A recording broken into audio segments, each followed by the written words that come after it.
Bismillahirrahmanirrahim. Assalamualaikum warahmatullahi wabarakatuh.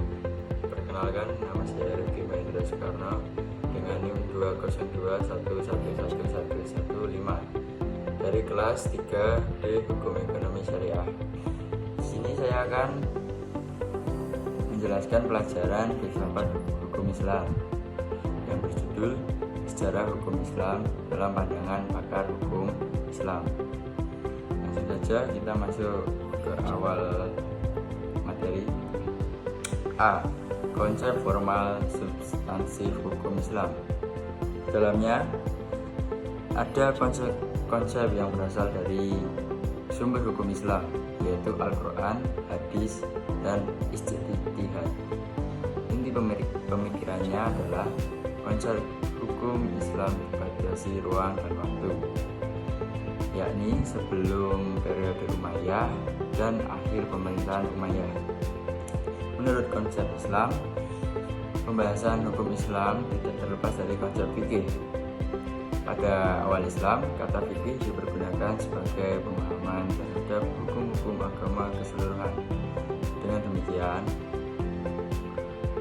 istilah fikih memiliki makna yang sangat luas, mencakup semua hukum yang disyariatkan oleh agama Islam.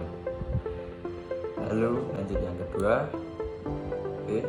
Konsep tentang sumber dan periodisasi hukum Islam. Dalam pemikiran ini didasarkan pada beberapa hukum adat yang dijadikan awal pembentukan hukum Islam. Misalnya tradisi. Tradisi adalah bagian dari syariah Allah itu sendiri, yang artinya tradisi dalam bahasa Arab pra-Islam adalah bagian kecil dari syariah. Oleh karena itu, tidak benar menjadikan sesuatu sebagai bagian dari yang besar sebagai sumber hukum Islam. Lalu ada praktik-praktik adat dapat dipandang sebagai suatu kesempatan untuk memperkenalkan fleksibilitas ke dalam pikir hukum Islam. Sumber hukum Islam secara hakiki adalah Allah. Sementara ahli fikih berpendapat sumber hukum Islam adalah Al-Quran. Sebagai dalil hukum, secara umum ada tradisi yang diterima oleh Nabi dapat dihubungkan dengan tema hadis yang didasarkan pada teori umum tentang hadis, yakni apapun yang dikatakan dan diperbuat oleh Nabi akan membentuk sunnah. Lalu penggunaan istilah sunnah mengacu pada sunnah Nabi maupun sunnah dalam pengertian tradisi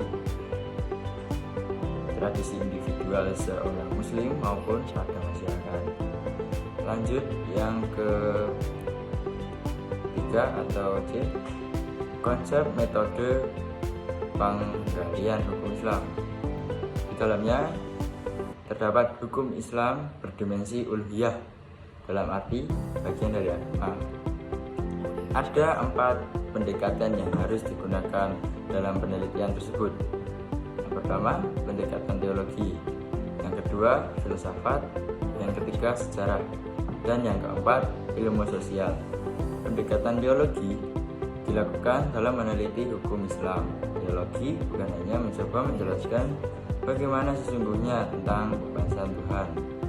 Teologi itu meneliti aturan-aturan yang mengatur, membedakan bentuk-bentuk yang lebih baik dari ekspresi yang buruk dan mencari definisi yang seimbang suatu kegiatan yang dicurahkan pada dunia ini. Satu refleksi ketuhanan menentukan secara jelas dan koheren mungkin arti dari implikasi makna-makna yang terkandung dalam hukumnya. Pendekatan filsafat dalam arti kemaslahatan tampak terjadi fungsi filsafat dalam fungsi analisisnya, merupakan aspek fisiologis secara substansial, yang artinya panggilan terhadap hukum Islam hanya sebatas formal hukum, tetapi tidak melihat aspek dalamnya. Dengan demikian, filsafat hukum memiliki objek teoritis dan objek praktis adalah objek kajian yang merupakan teori-teori hukum Islam yang meliputi 1. Asas-asas hukum Islam. 2. Tujuan hukum Islam. 3. Dasar dan sumber hukum Islam. 4. Prinsip-prinsip hukum Islam, dan yang kelima kaidah-kaidah hukum Islam. Lalu ada objek praktisnya. Objek praktis filsafat hukum Islam meliputi tentang pertanyaan yang meliputi: 1. Mengapa manusia melakukan muamalah dan harus diatur oleh hukum Islam? Yang kedua, mengapa harus melakukan ibadah Islam? Dan yang ketiga, apa hikmah yang terkandung dalam pelaksanaan ibadah? Dari objek-objek di atas, kegunaan filsafat hukum Islam terdapat penelitian hukum Islam adalah menjelaskan dan memberikan pengetahuan hukum Islam secara utuh kepada pengkajinya. Perbedaan hukum secara formal dan material sebagai penelitian terhadap hukum Islam berbeda secara mendasar, hanya memfokuskan pada teori dan membedakan antara hukum publik dan perdata. Pembedaan formal dan material ini penting dilakukan karena hukum Islam memiliki hukum formal dan hukum materialnya yang dianut oleh masyarakat muslim. Sekian yang bisa saya jelaskan mengenai tentang sejarah hukum Islam dalam pandangan pakar hukum Islam. Semoga bermanfaat bagi kalian yang melihat. Billahi taufiq wal hidayah. Wassalamualaikum warahmatullahi wabarakatuh.